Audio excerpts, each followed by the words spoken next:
श्रीकुलदेवी स्तोत्र। नमस्ते श्रीकुलदेवी कुलाराध्या कुलेश्वरी कुलसंरक्षणी माता कौलिक ज्ञान प्रकाशिनी वंदे श्रीकुलपूज्या कुलांबा कुलरक्षिणी वेदमाता जगन्माता लोकमाता हितैषिणी आदिशक्ति समुद्भूता त्वया हि संपूर्ण जगत विश्ववन्द्यां महाघोरां त्राहि मां शरणागतं त्रैलोक्यहृदयं शोभे देवी त्वं परमेश्वरी भक्तानुग्रहकारिणी त्वं कुलदेवी नमोस्तुते महादेव प्रियं करी बालानां हितकारिणी कुलवृद्धिकरी माता त्राहि मां शरणागतं चिदग्रिमण्डलसम्भूता राज्यवैभवकारिणी प्रकटितां सुरेशानी वन्दे त्वां राजगौरवां त्वदीये कुले जातः त्वामेव शरणं गतः त्वत्वत्सलोऽहं माद्ये त्वं रक्ष रक्षाधुना पुत्रं देहि धनं देहि साम्राज्यं प्रदेहि मे सर्वदास्माकं कुले भूयात् मङ्गलानुशासनं कुलाष्टकमिदं पुण्यं नित्यं यः सुकृती पठेत् तस्य वृद्धि कुले जातः प्रसन्ना परमेश्वरी कुलदेवी स्तोत्रमिदं सुपुण्यं ललितं तथा अर्पयामि भवद्भक्त्या त्राहि मां शिवगेहिनी। नमस्ते श्रीकुलदेवी कुलाराध्या कुलेश्वरी कुलसंरक्षणी माता कौलिक ज्ञान प्रकाशिनी वंदे श्रीकुलपूज्या कुलांबा कुलरक्षिणी वेदमाता जगन्माता लोकमाता हितैषिणी आदिशक्ति समुद्भूता त्वया हि संपूर्ण जगत विश्ववन्द्यां महाघोरां त्राहि मां शरणागतं त्रैलोक्यहृदयं शोभे देवी त्वं परमेश्वरी भक्तानुग्रहकारिणी त्वं कुलदेवी नमोस्तुते महादेव प्रियं करी बालानां हितकारिणी कुलवृद्धिकरी माता त्राहि मां शरणागतं चिदग्रिमण्डलसम्भूता राज्यवैभवकारिणी प्रकटितां सुरेशानी वन्दे त्वां राजगौरवां त्वदीये कुले जातः त्वामेव शरणं गतः त्वत्वत्सलोऽहं माद्ये त्वं रक्ष रक्षाधुना पुत्रं देहि धनं देहि साम्राज्यं प्रदेहि मे सर्वदास्माकं कुले भूयात् मङ्गलानुशासनं कुलाष्टकमिदं पुण्यं नित्यं यः सुकृती पठेत् तस्य वृद्धि कुले जातः प्रसन्ना परमेश्वरी कुलदेवी स्तोत्रमिदं सुपुण्यं ललितं तथा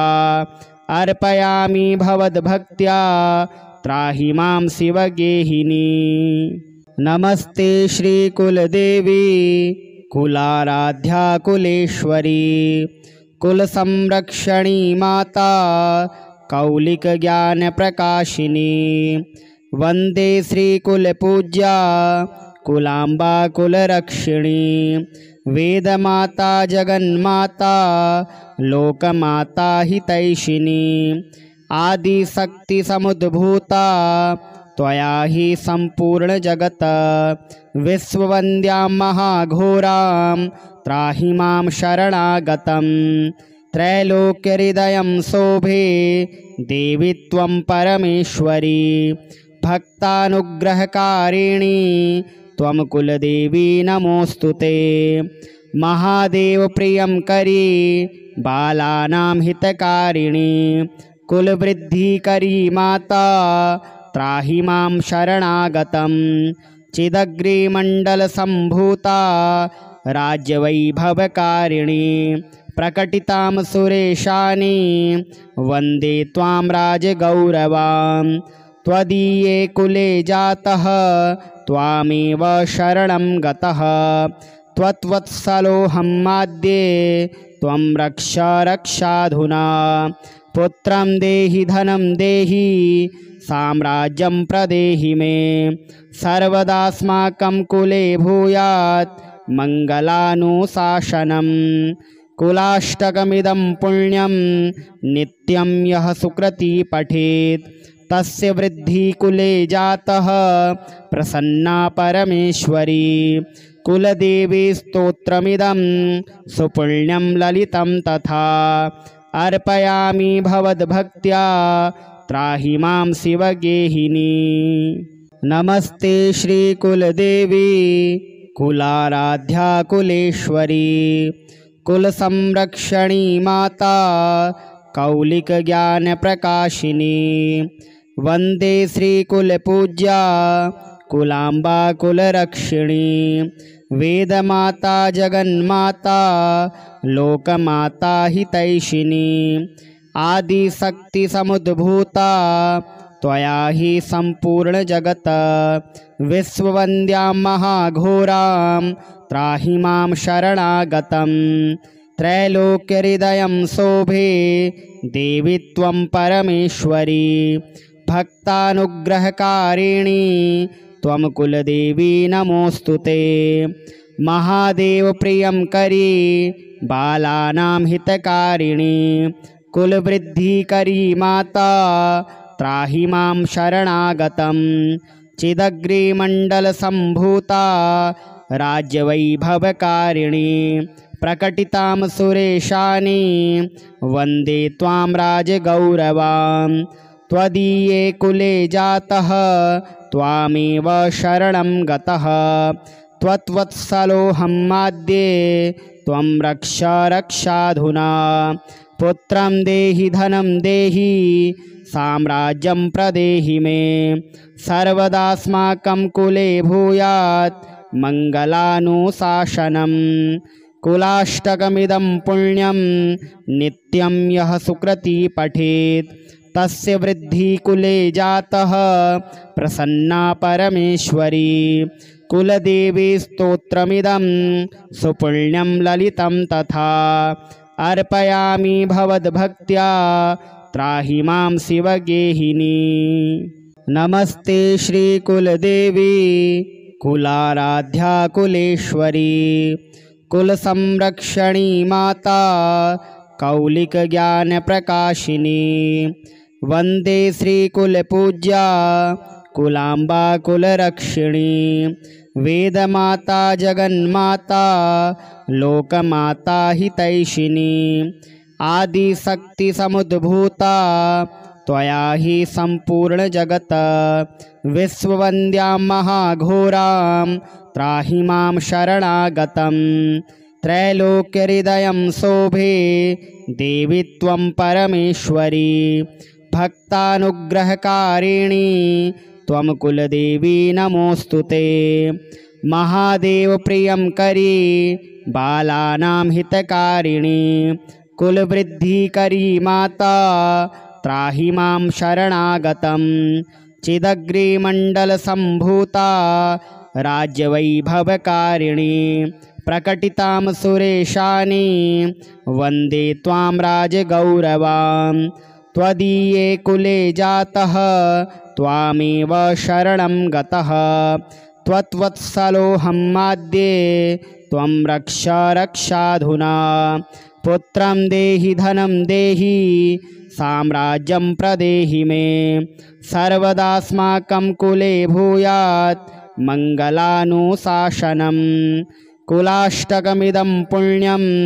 नित्यं यः सुकृती पठेत् तस्य वृद्धि कुले जातः प्रसन्ना परमेश्वरी कुलदेवी स्तोत्रमिदं सुपुण्यं ललितं तथा अर्पयामि भवद्भक्त्या त्राहि मां शिवगेहिनी। नमस्ते श्रीकुलदेवी कुलाराध्या कुलेश्वरी कुलसंरक्षणी माता कौलिकज्ञानप्रकाशिनी वन्दे श्रीकुलपूज्या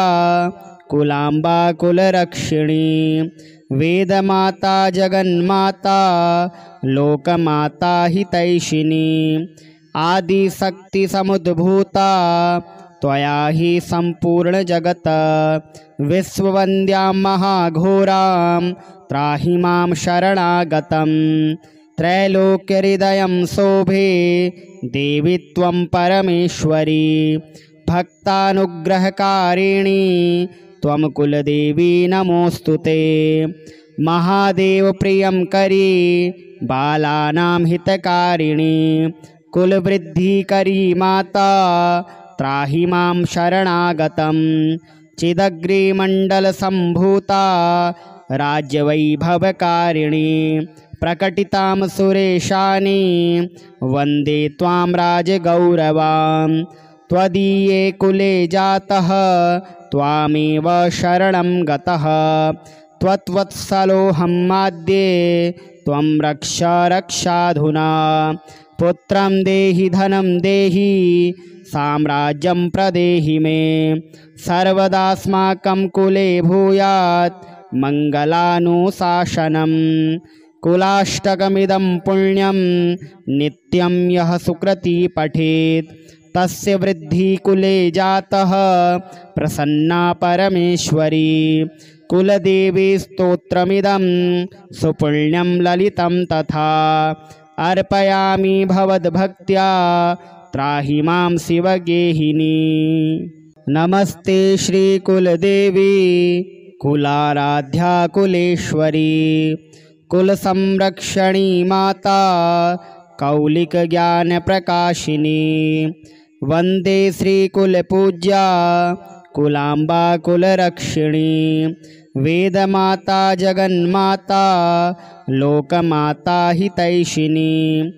आदिशक्तिसमुद्भूता त्वया हि सम्पूर्णजगत् विश्ववन्द्यां महाघोरां त्राहि मां शरणागतं त्रैलोक्यहृदयं शोभे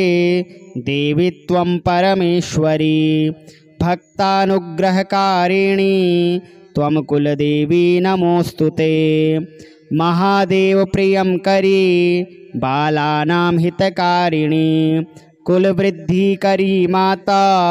त्राहि मां शरणागतं चिदग्रिमण्डलसम्भूता राज्यवैभवकारिणी प्रकटितां सुरेशानि वन्दे त्वां राजगौरवां त्वदीये कुले जातः त्वामेव शरणं गतः त्वत्वत्सलोऽहं माद्ये त्वं रक्ष रक्षाधुना पुत्रं देहि धनं देहि साम्राज्यं प्रदेहि मे सर्वदास्माकं कुले भूयात् मङ्गलानुशासनं कुलाष्टकमिदं पुण्यं नित्यं यः सुकृती पठेत् तस्य वृद्धिः कुले जातः प्रसन्ना परमेश्वरी कुलदेवी स्तोत्रमिदं सुपुण्यं ललितं तथा अर्पयामि भवद्भक्त्या त्राहि मां शिवगेहिनी नमस्ते श्रीकुलदेवी कुलाराध्या कुलेश्वरी कुलसंरक्षणी माता कौलिकज्ञानप्रकाशिनी वन्दे श्रीकुलपूज्या कुलाम्बा कुलरक्षिणी वेदमाता जगन्माता लोकमाता हितैषिणी आदिशक्तिसमुद्भूता त्वया हि सम्पूर्णजगत् विश्ववन्द्यां महाघोरां त्राहि मां शरणागतं त्रैलोक्यहृदयं शोभे देवि त्वं परमेश्वरी भक्तानुग्रहकारिणी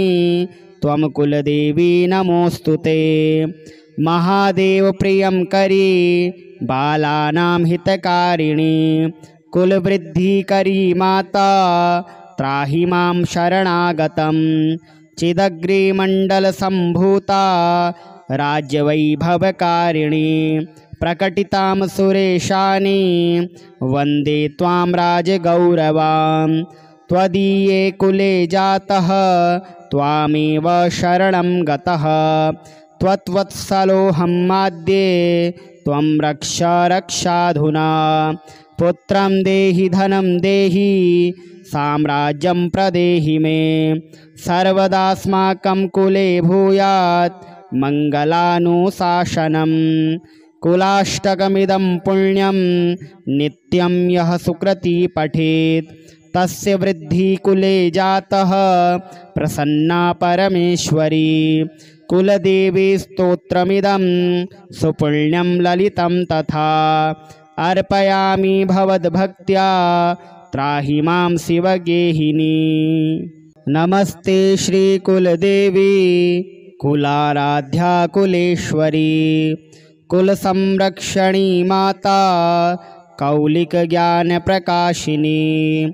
वन्दे श्रीकुलपूज्या कुलाम्बा कुलरक्षिणी वेदमाता जगन्माता लोकमाता हितैषिणी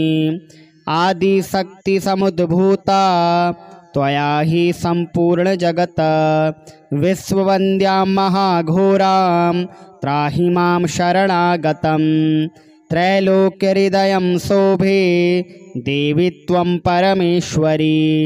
भक्तानुग्रहकारिणी त्वं कुलदेवी नमोऽस्तुते महादेव प्रियं करी बालानां हितकारिणी कुलवृद्धिकरी माता त्राहि मां शरणागतं चिदग्रिमण्डलसम्भूता राज्यवैभवकारिणी प्रकटितां सुरेशानि वन्दे त्वां राजगौरवां त्वदीये कुले जातः त्वामेव शरणं गतः त्वत्वत्सलोऽहं माद्ये त्वं रक्ष रक्षाधुना पुत्रं देहि धनं देहि साम्राज्यं प्रदेहि मे सर्वदास्माकं कुले भूयात् मङ्गलानुशासनं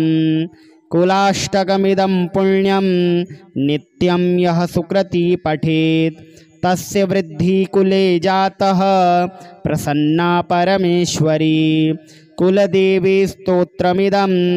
सुपुण्यं ललितं तथा अर्पयामि भवद्भक्त्या त्राहि मां शिवगेहिनी। नमस्ते श्रीकुलदेवी कुलाराध्या कुलेश्वरी कुलसंरक्षणी माता कौलिकज्ञानप्रकाशिनी वन्दे श्रीकुलपूज्या कुलाम्बा कुलरक्षिणी वेदमाता जगन्माता लोकमाता हितैषिणी आदिशक्तिसमुद्भूता त्वया हि सम्पूर्णजगत् विश्ववन्द्यां महाघोरां त्राहि मां शरणागतं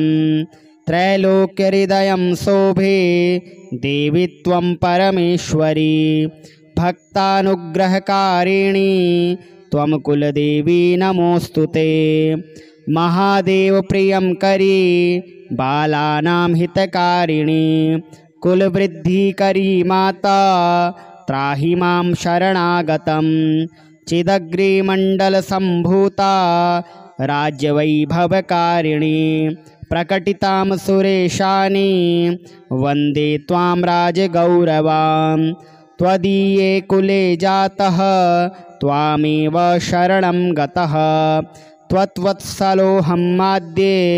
त्वं रक्ष रक्षाधुना पुत्रं देहि धनं देहि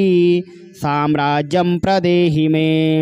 सर्वदास्माकं कुले भूयात् मङ्गलानुशासनं कुलाष्टकमिदं पुण्यं नित्यं यः सुकृती पठेत् तस्य वृद्धिः कुले जातः प्रसन्ना परमेश्वरी कुलदेवी स्तोत्रमिदं सुपुण्यं ललितं तथा अर्पयामि भवद्भक्त्या त्राहि मां शिवगेहिनी। नमस्ते श्रीकुलदेवी कुलाराध्या कुलेश्वरी कुलसंरक्षणी माता कौलिकज्ञानप्रकाशिनी वन्दे श्रीकुलपूज्या कुलाम्बा कुलरक्षिणी वेदमाता जगन्माता लोकमाता हितैषिणी आदिशक्तिसमुद्भूता त्वया हि सम्पूर्णजगत् विश्ववन्द्यां महाघोरां त्राहि मां शरणागतं त्रैलोक्यहृदयं शोभे देवी त्वं परमेश्वरी भक्तानुग्रहकारिणी त्वं कुलदेवी नमोऽस्तुते महादेवप्रियं करी बालानां हितकारिणी कुलवृद्धिकरी माता त्राहि मां शरणागतं चिदग्रिमण्डलसम्भूता राज्यवैभवकारिणी प्रकटितां सुरेशानी वन्दे त्वां राजगौरवां त्वदीये कुले जातः त्वामेव शरणं गतः त्वत्वत्सलोऽहं माद्ये त्वं रक्ष रक्षाधुना पुत्रं देहि धनं देहि साम्राज्यं प्रदेहि मे सर्वदास्माकं कुले भूयात् मङ्गलानुशासनं कुलाष्टकमिदं पुण्यं नित्यं यः सुकृती पठेत् तस्य वृद्धि कुले जातः प्रसन्ना परमेश्वरी कुलदेवी स्तोत्रमिदं सुपुण्यं ललितं तथा अर्पयामि भवद्भक्त्या त्राहि मां शिवगेहिनी नमस्ते श्रीकुलदेवी कुलाराध्या कुलेश्वरी कुलसंरक्षणी माता कौलिकज्ञानप्रकाशिनी वन्दे श्रीकुलपूज्या कुलाम्बा कुलरक्षिणी वेदमाता जगन्माता लोकमाता हितैषिणी आदिशक्तिसमुद्भूता त्वया हि सम्पूर्णजगत् विश्ववन्द्यां महाघोरां त्राहि मां शरणागतं त्रैलोक्यहृदयं शोभे देवी त्वं परमेश्वरी भक्तानुग्रहकारिणी त्वं कुलदेवी नमोऽस्तुते महादेवप्रियं करी बालानां हितकारिणी कुलवृद्धिकरी माता त्राहि मां शरणागतं चिदग्रिमण्डलसम्भूता राज्यवैभवकारिणी प्रकटितां सुरेशानी वन्दे त्वां राजगौरवां त्वदीये कुले जातः त्वामेव शरणं गतः त्वत्वत्सलोऽहं माद्ये त्वं रक्ष रक्षाधुना पुत्रं देहि धनं देहि साम्राज्यं प्रदेहि मे सर्वदास्माकं कुले भूयात् मङ्गलानुशासनं कुलाष्टकमिदं पुण्यं नित्यं यः सुकृती पठेत् तस्य वृद्धि कुले जातः प्रसन्ना परमेश्वरी कुलदेवी स्तोत्रमिदं सुपुण्यं ललितं तथा अर्पयामि भवद्भक्त्या त्राहि मां शिवगेहिनी।